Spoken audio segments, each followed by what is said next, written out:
विश्वविद्यालय द्वारा संचालित ऑनलाइन क्लासेस में आपका स्वागत है। आज हम पढ़ेंगे कक्षा 12वीं व्यावसायिक अर्थशास्त्र का 7वां अध्याय उत्पादन की धारणा। तो उत्पादन की धारणा से पूर्व हमें उत्पादन के बारे में जान लेना आवश्यक है, क्योंकि उत्पादन के बारे में जानेंगे जब तो उसकी धारणा के बारे में समझ सकेंगे। तो साधारण शब्दों में उत्पादन का अर्थ क्या होता है? किसी वस्तु का निर्माण करना। लेकिन किसी विज्ञान इस बात को मानने को तैयार नहीं है कि मनुष्य कोई वस्तु बना सकता है। मनुष्य केवल वस्तु का रूप परिवर्तित कर सकता है, उसके पदार्थों को मिलाकर उसका रूप परिवर्तन कर सकता है। तो अभी उदाहरणार्थ हमने आपको उदाहरण के रूप में बताया कि जिस प्रकार दर्जी को हम एक कपड़ा देते हैं, हम उसको उदाहरण स्वरूप कुछ भी ले लें कि हमने दर्जी को कपड़ा दिया, बोला आपको इस कपड़े का क्या करना है, पैंट सिलना है। अब दर्जी ने क्या किया, उसी कपड़े का रूप परिवर्तन करके उसको पैंट बनाकर दे दिया। इस प्रकार वस्तु का उत्पादन भी कच्चे माल द्वारा, प्रकृति से जो प्राप्त वस्तुएं हैं उनके द्वारा होता है। तो आगे पढ़ेंगे कि अतः मनुष्य किसी नए वस्तु को, नए पदार्थ का निर्माण नहीं करता, वरन प्रकृतिदत्त पदार्थों को अधिक उपयोगी बना देता है और अपनी बुद्धि और योग्यता और चातुरता की सेवा रूप प्रदान करता है। क्या होता है कि मनुष्य कोई नया पदार्थ नहीं बनाता, पुराने ही पदार्थ को वह अपनी योग्यता, बुद्धि और चातुरता के आधार पर निर्मित करके उसको उपयोगी बना देता है। अब अपन पढ़ेंगे प्रोफेसर टॉम्स के अनुसार उत्पादन की सर्वोत्तम परिभाषा मूल्यों का निर्माण है। अब क्या करना है, हमें वस्तु का उत्पादन करने के साथ साथ वस्तु के मूल्यों का निर्माण भी करना है। किस प्रकार से वस्तु कितने रुपए में बिकेगी, उसकी उत्पादन लागत कितनी थी, लागत के पश्चात उसका उठाने का, रखने का खर्चा कितना आया, इस प्रकार टोटल उस वस्तु का क्या मूल्य होगा, ये मूल्य निर्धारण करना ही उत्पादन होता है। अगला है उत्पादन तथा उपभोग में अंतर। उत्पादन वह क्रिया है जो उपयोगिता का सृजन करती है। अब अपन ने क्या समझा, उपयोगिता सृजन। उत्पादन क्या है, उपयोगिता सृजन करती है। उपयोगिता सृजन क्यों करती है, हम वस्तुओं को बनाएंगे तो लोगों की उपयोगिता बढ़ेगी, मतलब लोगों को खरीदने की शक्ति उनके अंदर आएगी, उनके अंदर सृजन शक्ति, जागृति आएगी कि मुझे इस वस्तु को खरीदना है। लेकिन इसके विपरीत उपभोग जो होता है वह उपयोगिता को नष्ट करता है, क्योंकि उपभोग मतलब होता है किसी वस्तु को प्राप्त करना। तो हम किसी वस्तु को प्राप्त कर लेंगे, फिर उसकी चाह क्यों रखेंगे कि हमें वो वस्तु चाहिए। इसीलिए उपभोग उपयोगिता को नष्ट करता है, उत्पादन उपयोगिता का सृजन करता है।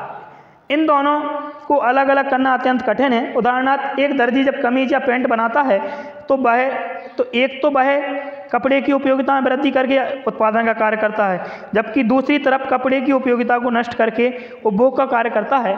इस प्रकार उपभोग उत्पादन ही दोनों वस्तुओं की संतुष्टि करता है। अब उन्होंने कहा कि किसी वस्तु की अधिकतम संतुष्टि प्राप्त करने के लिए हमें उत्पादन और उपभोग दोनों वस्तुओं की आवश्यकता पड़ती है। अब हम पढ़ेंगे उपयोगिता सृजन की रीतियाँ। तो उपयोगिता सृजन की रीतियाँ मैंने आपके लिए यहाँ लिख के दी हैं, एक बार मैं आपको रिपीट करा रहा हूँ। नाम, रूप परिवर्तन। पहला क्या है, रूप परिवर्तन द्वारा। क्या है, पहला है रूप परिवर्तन द्वारा। दूसरा है स्थान परिवर्तन द्वारा। क्या है, स्थान परिवर्तन द्वारा। तीसरा है समय परिवर्तन द्वारा। क्या है, समय परिवर्तन द्वारा। चौथा है अधिकार परिवर्तन द्वारा। पांचवा है सेवा द्वारा। छठवा है ज्ञान द्वारा। तो अपन पहला पढ़ेंगे रूप परिवर्तन द्वारा। अपन जब किसी वस्तु के रूप में परिवर्तन करके उपयोगिता में वृद्धि की जाती है तो उसे रूप परिवर्तन कहते हैं। उदाहरणार्थ एक दर्जी कपड़े से शर्ट, पैंट, कमीज, कुर्ता, पजामा जो भी सिलवाना है, इस कपड़े को नया रूप प्रदान करता है, उसको क्या बोलते हैं, रूप द्वारा परिवर्तित उत्पादन। ठीक है, रूप परिवर्तन द्वारा उत्पादन। ठीक है, अगला है स्थान परिवर्तन करके। जब किसी वस्तु को एक स्थान से दूसरे स्थान पर ले जाकर उसकी उपयोगिता में वृद्धि हो जाती है तो इसे स्थान परिवर्तन करके उत्पादन कहा जाता है। जिस प्रकार कोयले की खदान से कोयला किसी कारखाने में ले जाकर उसकी उपयोगिता बढ़ाई जाती है, तो ये क्या होता है, स्थान परिवर्तन द्वारा उत्पादन। अगला है समय परिवर्तन द्वारा। कुछ वस्तुएं ऐसी होती हैं जिनकी उपयोगिता समय बीतने पर बढ़ती जाती है या घटती जाती है या भी समय पर परिवर्तित होती जाती है। तो क्या है कि उदाहरणार्थ अपन लेते हैं कि इसमें उदाहरण दिया है कि जैसे नए चावलों का उपयोग पुराने चावलों की अपेक्षा कम किया जाता है, क्योंकि पुराने चावल अधिक उपयोगी होते हैं और अधिक लाभदायक होते हैं, इसलिए नए चावलों को कम यूज किया जाता है। उसी प्रकार उन्होंने बताया कि समय के साथ साथ वस्तुओं में भी परिवर्तन होता रहता है, वस्तुओं की मांग में, वस्तु की पूर्ति में परिवर्तन होता रहता है। इस प्रकार के परिवर्तन को क्या बोलते हैं, समय द्वारा परिवर्तन कहते हैं। अगला है अधिकार द्वारा परिवर्तन। अधिकार या स्वामित्व परिवर्तन से जो उपयोगिता में वृद्धि होती है उसे अधिकार द्वारा परिवर्तन कहते हैं। अभी हमने बहुत अच्छा उदाहरण हमारे सामने आया था। उदाहरण क्या था कि एक पुस्तक विक्रेता अपनी पुस्तक किसी विद्यार्थी को दे देता है, मतलब बेच देता है। अब उस पुस्तक पर किसका अधिकार है? उस पुस्तक विक्रेता का अधिकार नहीं है, क्योंकि उस विद्यार्थी ने पुस्तक विक्रेता को उसके बदले उसका मूल्य देकर उससे वह वस्तु खरीद ली, इसलिए अब वो वस्तु किसकी हो गई? विद्यार्थी की, इसलिए उसका अधिकार हो गया। अब क्या हो गया? ये अधिकार परिवर्तन द्वारा उत्पादन, किसी वस्तु का उत्पादन किया, उससे अधिकार परिवर्तित कर दिया। अगला है सेवा द्वारा। आपको हमने सेवा बताया था, सेवा उपयोगिता में वृद्धि करती है, इसे सेवा उत्पादन कहते हैं। उदाहरण, सेवा कौन कौन प्रदान करता है? डॉक्टर, वकील, पुलिस, आरक्षक जो भी होते हैं, ये हमें सेवाएं प्रदान करते हैं, हमारी सेवा का कार्य करते हैं।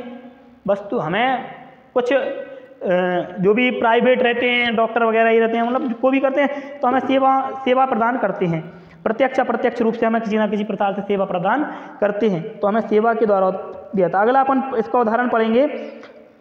इनको उत्पादकों की श्रेणी में रखा जाता है। ये उपयोगिता में वृद्धि कर रहे हैं ना, क्योंकि कोई व्यक्ति को विद्यालय की आवश्यकता है तो शिक्षक पूरी करता है, पढ़ाई की आवश्यकता है तो शिक्षक पूरी करता है, किसी को कोई भी केस लड़ना है तो उसको वकील की आवश्यकता पड़ती है, कोई व्यक्ति बीमार है उसको उसकी सेवा प्रदान कौन करता है? डॉक्टर करता है। इसी प्रकार किसी न किसी प्रकार से वह अपनी सेवाएं प्रदान करता रहता है, इस प्रकार सेवा द्वारा उत्पादन। अगला है ज्ञान। अब ज्ञान में वृद्धि करके उपयोगिता को बढ़ा सकता है, तो उसे ज्ञान द्वारा उत्पादन कहते हैं। एक उत्पादक अपनी वस्तु के गुण विज्ञापन को बताकर उसकी उपयोगिता में वृद्धि कर सकता है। अब क्या वस्तु के जो गुण हैं उसके गुणों को बताकर वह अपनी वस्तु के उत्पादन में वृद्धि कर सकता है, क्योंकि वह विज्ञापन के माध्यम से अपनी वस्तु के गुण बताएगा कि हमारी वस्तु में ये गुण हैं और ऐसे ऐसे इसको किया जाता है। तो इस प्रकार से क्या होता है? वह ज्ञान के द्वारा भी उत्पादन में वृद्धि कर सकता है। अब हम पढ़ेंगे उत्पादन की विशेषताएं।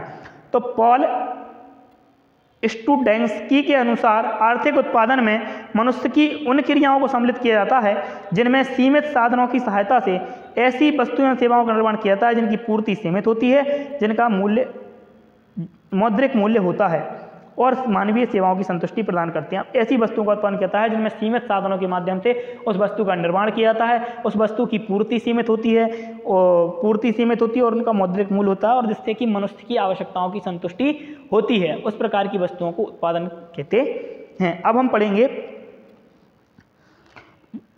उत्पादन की पहली विशेषता है वस्तुओं एवं सेवाएं मानवीय श्रम तथा पूंजी द्वारा उत्पादित होनी चाहिए। अब जो वस्तुएं हैं वो मानव के श्रम पूंजी के द्वारा उत्पादित होनी चाहिए, क्योंकि जब कोई भी वस्तु मनुष्य के श्रम या पूंजी के द्वारा अस्तित्व में नहीं रहेगी तो वह मानव निर्मित वस्तु नहीं कहलाएगी। वह कौन सी वस्तु कहलाएगी? वह प्राकृतिक संसाधनों से प्राप्त वस्तु कहलाएगी, क्योंकि उसमें ना किसी व्यक्ति का श्रम लगा, ना उस व्यक्ति में किसी की पूंजी लगी, इसलिए वह वस्तु हम मानव निर्मित वस्तुओं की श्रेणी में नहीं रखेंगे, उसको उत्पादन वस्तु में नहीं रखा जाएगा। अगला है वस्तुओं और सेवाओं की पूर्ति उनकी मांग की तुलना में सीमित होनी चाहिए। अब क्या है कि जैसे किसी वस्तु की मांग है, मांग मतलब आप समझते हो किसी की डिमांड आ रही है। तो उदाहरण स्वरूप ले लो कि आपके पास 100 किसी कोचिंग संचालक को या विद्यार्थियों को या शिक्षक को 100 पुस्तक की आवश्यकता है, या पूरे लोग 100 पुस्तकों की मांग रखते हैं। पूरे मार्केट में 100 पुस्तकों की मांग है, लेकिन उत्पादन कितने का हो रहा है? 60 का। तो ये चिंता का विषय है, क्योंकि हमें उत्पादन अधिकतम करना है, जिससे कि हमारे उत्पादन में वृद्धि होगी। उत्पादन के साथ साथ हमें लाभ प्राप्त होगा, लाभ के साथ साथ हमारी जो उत्पादक हमारा ट्रेडर्स है उसमें भी वृद्धि होगी, क्योंकि हमारा व्यवसाय हमारे कार्यों पर निर्भर करता है। अगला है वस्तुओं तथा सेवाओं का मौद्रिक मूल्य होना चाहिए। ऐसी वस्तुएं एवं सेवाएं जिनका मौद्रिक मूल्य नहीं है उसे उत्पादन नहीं कर सकता। प्रेम या वात्सल्य से प्रेरित होकर किए गए कार्य मौद्रिक मूल्य की कीमत नहीं होती। अब क्या होता है कि जैसे कोई भी वस्तु उत्पादित की जा रही है उसका मौद्रिक मूल्य होना चाहिए। प्रेम या वात्सल्य के आधार पर किया गया कार्य उत्पादन की श्रेणी में नहीं आता है। क्योंकि उत्पादन की श्रेणी में क्यों नहीं आता है? क्योंकि वह किसी से प्रेम या वात्सल्य के द्वारा प्रेरित होकर कार्य किया गया है। उदाहरणार्थ उन्होंने दिया है, एक अध्यापक जब स्नेहवश अपने छात्रों को स्कूल में स्कूल के समय के बाद पढ़ाता है जो उसका दायित्व नहीं है या ऐसा करना उसके लिए आवश्यक नहीं है तो उसे उत्पादन नहीं कहते। अब क्या है कि जैसे आपको जो भी कार्य दिया गया है केवल वही कार्य करना है, इसके अतिरिक्त अगर कोई आप स्नेहवश या अतिरिक्त कार्य करते हैं तो वह उपयोगिता उत्पादन की दृष्टि से आपको उत्पादित नहीं माना जाएगा, उसे उत्पादन की श्रेणी में नहीं रखा जाएगा, क्योंकि वह कार्य आप किसी मूल्य के बदले ना करके आप अपने प्रेमवश या स्नेहवश वात्सल्य के रूप में उस कार्य को कर रहे हैं। अगला है वस्तुओं और सेवाओं की एक निश्चित लागत होनी चाहिए। क्या होनी चाहिए? वस्तुओं और जो सेवाओं की जो लागत है वो वस्तुओं और सेवाओं की लागत निश्चित होनी चाहिए कि कितने रुपए खर्च होंगे, क्योंकि वस्तुओं और सेवाओं की लागत जब निश्चित होगी कि हम इतने रुपए में इस वस्तु का उत्पादन करेंगे, इस वस्तु का मौद्रिक मूल्य ये रहेगा। मतलब मान लो अपन ने उदाहरणार्थ किसी पेन को बनाया, पेन का निर्माण किया, मतलब पेन का उत्पादन किया, तो अपन ने उसमें सब जोड़ लिया, 2 का ए, 2 का ए, 1 का ए, 1 का ए, 2 का ए, ऐसे आपने जोड़ लिया। 7 रुपये की हमें वस्तु यानी पेन हमें पड़ी। कितने रुपए की पड़ी? 7। तो हमने इसकी लागत क्या कर ली? निश्चित कर ली कि हमें ये 7 रुपये की पड़ेगी। कितने की पड़ेगी? 7 की। अब हमने इसका मौद्रिक मूल्य भी निश्चित कर लिया। कितने कर लिया? 10 रुपये के। ये 10 रुपये में हम बेचेंगे, क्या करेंगे? इसको विक्रय करेंगे। तो विक्रय भी निश्चित कर लिया ना। तो इस प्रकार से हमें वस्तुओं और सेवाओं की एक निश्चित लागत भी होनी चाहिए। अगला है वस्तुएं और सेवाएं प्रत्यक्ष तथा अप्रत्यक्ष रूप से मानवीय आवश्यकताओं को संतुष्ट करने योग्य होनी चाहिए। उदाहरणार्थ ब्रेड के उपभोग से मानवीय आवश्यकता की प्रत्यक्ष संतुष्टि होती है, इसीलिए उत्पादन में शामिल करेंगे।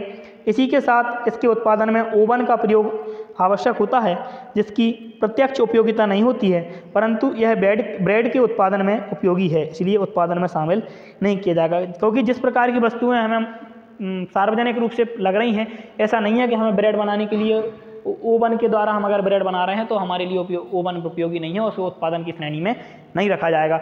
अब अपन आगे उत्पादन का महत्व पढ़ते हैं। अगला है तो पहला है मानवीय आवश्यकताओं की पूर्ति। अब उत्पादन हम क्यों करते हैं? उत्पादन किसके लिए किया जाता है? उत्पादन किया जाता है मानव की आवश्यकताओं की पूर्ति करने के लिए, अर्थात मानव की जो दिन प्रतिदिन आवश्यकताएं बढ़ रही हैं उन आवश्यकताओं की पूर्ति के लिए हम उत्पादन करते हैं। उत्पादन करने का मुख्य उद्देश्य ये रहता है कि जो वस्तु की मांग व्यक्तियों द्वारा की जा रही है उसकी मांग की पूर्ति की जाए। अगला है जीवन स्तर का निर्धारण। किसी व्यक्ति या समाज का जीवन स्तर उत्पादन की मात्रा तथा प्रकार पर निर्भर करता है। जिस देश में उत्पादन अधिक होगा वहाँ के निवासियों का जीवन स्तर भी ऊंचा होगा। उदाहरणार्थ भारतवासियों का जीवन स्तर अमेरिका तथा अन्य यूरोपियों की तुलना में नीचा है, क्योंकि यहाँ उत्पादन की मात्रा कम है। अब क्या होता है कि उत्पादन के कारण हमारे देश की आर्थिक व्यवस्था की भी गतिविधि चलती है। आर्थिक व्यवस्था मतलब जीवन स्तर में सुधार। तो उन्होंने उदाहरण दिया कि भारत की अभी भी यूके, अमेरिका वगैरह की तुलना में भारत नीचे है, भारत का जीवन स्तर कमजोर है। जीवन स्तर कमजोर होने का कारण क्या है? क्योंकि अभी भी इन देशों की अपेक्षा हमारे देश में उत्पादन कम हो रहा है, जिससे कि जीवन स्तर के निर्धारण में कमी आ रही है। अगला है व्यापार तथा वाणिज्य की प्रगति। व्यापार तथा वाणिज्य की प्रगति। व्यापार तथा वाणिज्य की प्रगति। जब किसी देश में उत्पादन की मात्रा अधिक होगी तभी देश तथा व्यापार उन्नति करेगा। अब क्या होता है? जिस प्रकार से व्यापार बढ़ेंगे, व्यापार बढ़ने के साथ साथ कारोबार बढ़ेगा, तो क्या रहता है कि जब कार्य बढ़ेगा तो क्या होगा? जब व्यापार और वाणिज्य में प्रगति होगी, जब हमारे देश की प्रगति होगी, क्योंकि जब व्यक्ति व्यापार करेगा, उद्योग धंधे चलाएगा, जिससे हमारे देश का आर्थिक विकास होगा, और आर्थिक विकास होगा तो हमारा देश विकसित होता चला जाएगा। अगला अपन लास्ट पॉइंट पढ़ते हैं आज की वीडियो का, सार्वजनिक आय में वृद्धि। किसी देश में वस्तुओं का जितना अधिक उत्पादन होगा उतना ही अधिक उपभोग होकर सरकार की वस्तुओं में लगने वाले कर से अधिक आय प्राप्त होगी। इसकी बड़ी आय को सरकार को सामाजिक हित में व्यय कर सकती है।